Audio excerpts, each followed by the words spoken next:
dapat agad lagyan ng romantic na kahulugan ang bawat pagkakataong makita siya may kasamang lalaki. Nais siyang proteksyon hindi lamang ang mga kanyang sarili kundi pati na rin yung mga taong mahalaga sa kanyang buhay.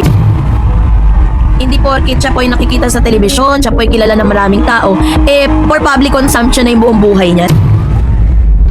Miss Jillian Ward, abay nagsalita na patungkol sa kanyang love life, no? Sino-sino nga ba at ano nga ba ang patungkol sa isyong ito? Yan ang ating pag-uusapan. But before that, if you haven't subscribed yet to my YouTube channel, please don't forget to like, share, and subscribe at hit mo na rin ang notification bell for more showbiz updates. Bago tayo magpatuloy, of course, ay pakinggan natin tong isang video clip na ito nakuha doon po sa interview with Miss Jillian Ward, no? Nito pong si Mr. Boy Abunda. Let's pakinggan natin kasi bawal yung video. Talaga ang bata, di ba?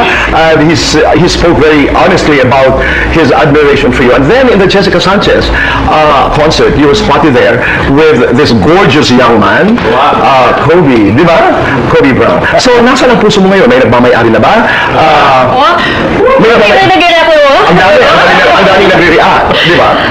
Well, alam niyo po, Tito Boy, recently na-realize ko po na I want to keep this part of my life na private. We should respect that. Okay. Kasi gusto ko rin po maprotektahan yung mga tao sa paligid ko, whether family ko yon or friends ko or loved ones. Gusto ko na maging private siya para mas ma-cherish ko yung mga connections ko, relationships ko with people. And I want to protect their privacy. Lovely. Ng mga And do it. around. Oh, no matter how public we are, hindi totoo ako naniniwala, no matter how public we are, we have the right to say that. Dito ako, but you have to take care. Yeah, you have to protect that.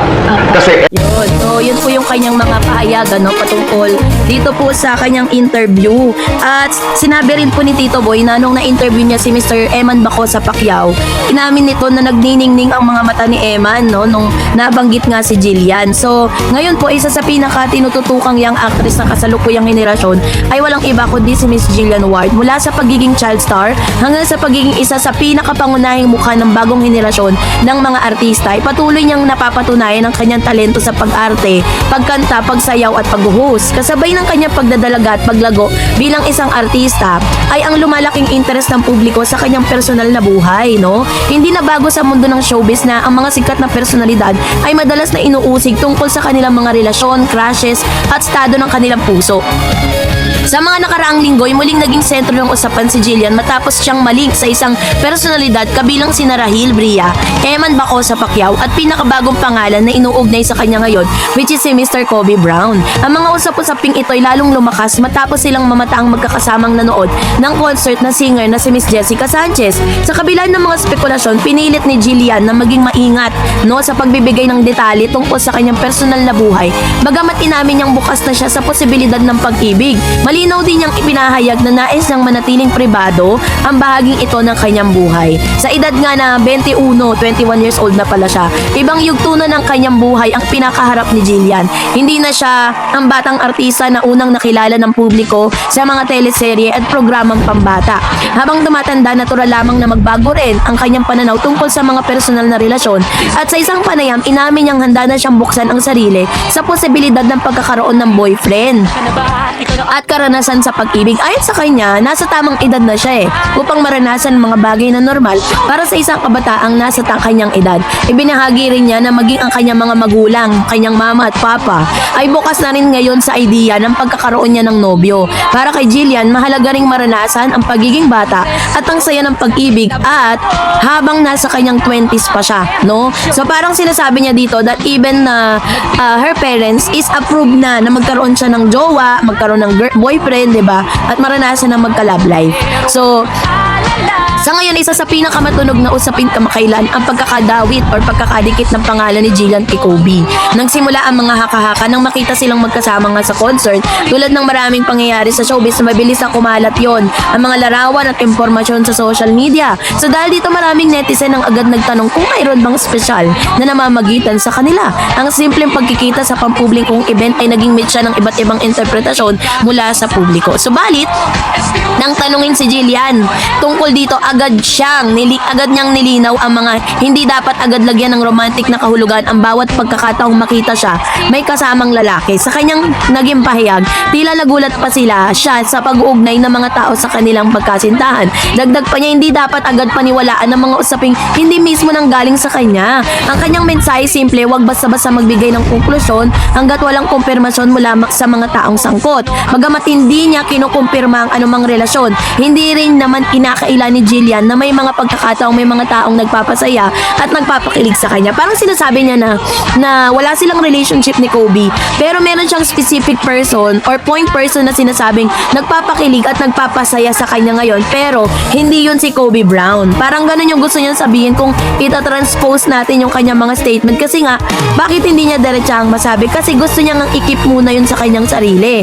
So para sa maraming tagahanga, isa itong indikasyon na mas mature na ang kanyang pananaw pagdating sa pag-ibig. Kumpara ng mga bata pa siya, hindi may kakaila na sa edad na 21, normal lamang para sa isang tao na maging interesado sa mga romantic relationship. Gayunpaman, pinakita ni Jillian na posible ang pagiging bukas sa ideya ng pag-ibig habang nananatiling responsable at maingat sa pagbabahagi ng mga detalye nito sa publiko. So ang tanong nga ng marami, bakit nga ba pinipili ni Miss Jillian Ward ang maging private o yung tinatawag na privacy? Ayon sa kanya, nais siyang proteksyon hindi lamang ang mga kanyang sarili, kundi pati na rin yung mga taong mahalaga sa kanyang buhay. Kabilang dito ang kanyang pamilya, mga kaibigan at sino mang espesyal na tao na maaaring maging bahagi ng kanyang personal na mundo. Pinaliwanag niyang mas nais nang mag-enjoy, ma-cherish ang mga relasyon nang hindi ito masyadong nakalantad sa publiko. Sa ganitong paraan, mas napapanatili niya pagiging tao at makabuluhan ang kanyang koneksyon sa ibang tao. Hindi madaling maging isang artista sa panahon ng social media. Sa kasalukuyan, halos bawat kilos sa mga celebrity may mga posibilidad na maging balita. Mula sa kanilang post online hanggang sa mga lugar ng kanilang pinupuntahan, mabilis itong napapansin at napag-uusapan ng publiko. Para kay Jillian, isa itong realidad na kailangan niyang harapin. Bilang isang public figure, gayon pa man ipinapakita rin niya na may hangganan ng lahat. Diba na hindi porkit po si Miss Jillian Ward ay isang artista, hindi porkit siya po ay nakikita sa telebisyon, siya po ay kilala ng maraming tao, for public consumption na yung buong buhay niya. Sinasabi niya dito na parang kailangan pa rin na pag pinili niya na maging pribado tong isang punto ng buhay niya, that's her decision. Hindi niya po para ipangalandakan, diba? Kasi sa mundo ng showbiz, kapag po ang isang public figure ay nilaglantad ng kanyang love life, there is a possibility na may mga issues sisirain. Diba? Lalo na ngayon, napakabilis pong kumalat ang mga issue patungkol pag po inilabas yan sa SOCMED. Parang nagiging wildfire siya. Kaya marami mga artista ngayon na mas pinipili nilang maging pribado kasi pag pinablicize nila yung kanilang mga love life, maraming gustong sumira at maraming gustong wasakin kung ano man yung magandang relasyon. Kapag naman hiwalay, pilit naman na gusto magbalikan, diba? Ganun po ang takbo ng showbiz ngayon. Kaya maganda po yung naging desisyon ni Miss Jillian na mas maging private na siya pagdating po sa kanyang love life. So, kayo po, anong niyang saloobin patungkol dito? Mag-comment kayo sa comment section. And that's it for today. For more videos and updates, please don't forget to like and subscribe. And please don't forget to follow my Facebook page, Dareds TV and Dareds Channel. God bless everyone! Ni Jillian, ni Eman, at saka ni Mr. Kobe Brown. Nagkaroon po kasi ng hindi malinaw na usapin patungkol dyan, pero yun, nung una, si Miss Jillian, sobra po yung pag-flex niya kay Eman kasi nga may lalabas silang proyekto, diba? Na kung Mr. Eman Bacosa Pacquiao, abay ganitong paraan sinagot ang ilan sa mga issue patungkol kay Miss Jillian Ward at sa ilang mga pag-uusap patungkol sa tunay na estado ng kanilang relasyon. So ano nga bang mga nakapaloob sa balitang ito? Yan ang ating pag-uusapan maya-maya lamang. Before that, so ngayong araw, let's talk about this one kasi sa amot-sari po kasi yung mga lumalabas na issue at mga opinion patungkol sa tunay na estado ng relasyon ni Jillian, ni Eman at saka ni Mr. Kobe Brown. Nagkaroon po kasi ng hindi malinaw na usapin patungkol dyan, pero alam niyo po ba that despite of all the issues ay isa lang, hindi man taas ang sinagot ni Mr. Eman Bacosa ang lahat ng ito, pero sa ganitong paraan niya ipinakita na despite of all the issues na meron po ngayon, nananatili pa rin po si Eman ay talagang still standing trending, no?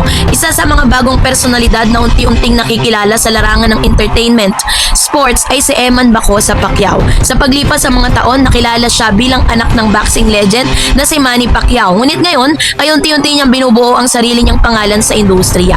Noong April 2026, naging usap-usapan sa social media at entertainment circles ang kauna-unang magazine shoot ni Eman. Para sa marami, hindi lamang ito simpleng photoshoot, kundi ito isang simbolo ng hakbang patungo sa mas malawak na karera sa showbiz. Ang nasabing proyekto ay nagbigay ng pagkakataon sa publiko na makita ang ilang aspeto ng kanyang personalidad, hindi bilang boksingero lamang, kundi bilang isang batang personalidad na may potensyal sa larangan ng entertainment. Bago pa man sumabak sa magazine shoot, nakilala na si Eman bilang isang profesional na boksingero. Lumaki siyang may malaking interest sa boxing at nagsimulang magsanay habang bata pa. Ayon sa mga ulat, inspirasyon niya ang mga laban ng kanyang ama na si Manny Pacquiao. Sa kalaunan ay nagpasya siyang sundan ang yapak ng kanyang ama at pumasok sa profesional na boxing. Ngunit tulad ng maraming kabataan ngayon, hindi lamang isang larangan ang nais niyang tahakin. Bukod sa sports, mayroon din siyang isang interest sa pagmumodelo, pag-arte at iba pang bahagi ng entertainment industry.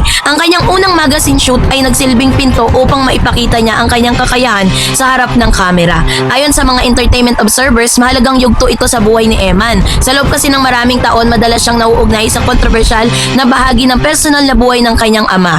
Pero gayon pa man, habang siya ay tumatanda, mas nakikilala siya dahil sa sarili niyang mga tagumpay. Maraming netizen ang nagpahayag ng suporta matapos lumabas ang mga larawan mula sa kanyang magazine project. Kapansin-pansin umano ang kanyang kumpiyansa sa harap ng kamera, bagay na hindi madaling makuha para sa isang taong masanay sa loob ng boxing ring. Pinuri ng ilan ang kanyang natural na dating, bagamat baguhan sa mundo ng modeling at showbiz, nakita ng maraming tagahanga ang potensyal niyang maging isang matagumpay na celebrity sa hinaharap. No? So, sa sports, karaniwang nakikita si Eman na nakasuot ng boxing trunks, gloves at training gear. Ngunit sa kanyang magazine shoot, ibang imahe ang pinakita niya sa publiko. Sa mga inilabas sa larawan, makikita na mas mature.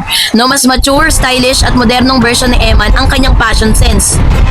At camera presence ay agad na napansin ng mga entertainment writers at social media users. Para sa ilan, ito ay indikasyon na seryoso siyang pasukin ng entertainment industry. Ang magazine shoot ay hindi lamang simpleng pagpapakuha ng larawan, kundi bahagi ng pagbuo ng kanyang public image bilang isang artista at personalidad.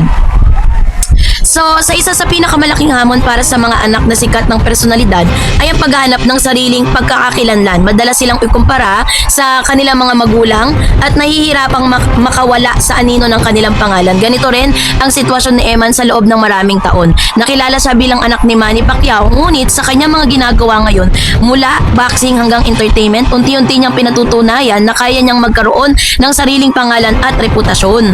Ayon sa ilang observers, ang magazine shoot ay bahagi ng prosesong ito. Sa bawat bagong proyekto, mas nakikilala siya bilang Eman Bacosa Pacquiao at hindi lamang bilang anak ng isang boxing icon. Malaking interest din sa publiko na hindi may kakailan na kamakailan lamang naging interest ng public si Mr. Eman. Ang kanyang personal na kwento ay isa sa mga dahilan kung bakit marami ang sumusubaybay sa kanya. So, sa marami pong lumabas sa mga interview nitong si Mr. Eman Bacosa Pacquiao ay sinabi po ni ito pong si Mr. Boy Abunda nung ini-interview siya, tahasang sinabi nito na habang binabanggit ang pangalan ni Miss Jillian Ward, nagniningning yung mga mata ni Mr. Eman, which means na talagang meron siyang something special or emotion na gusto niyang ilabas towards Miss Jillian.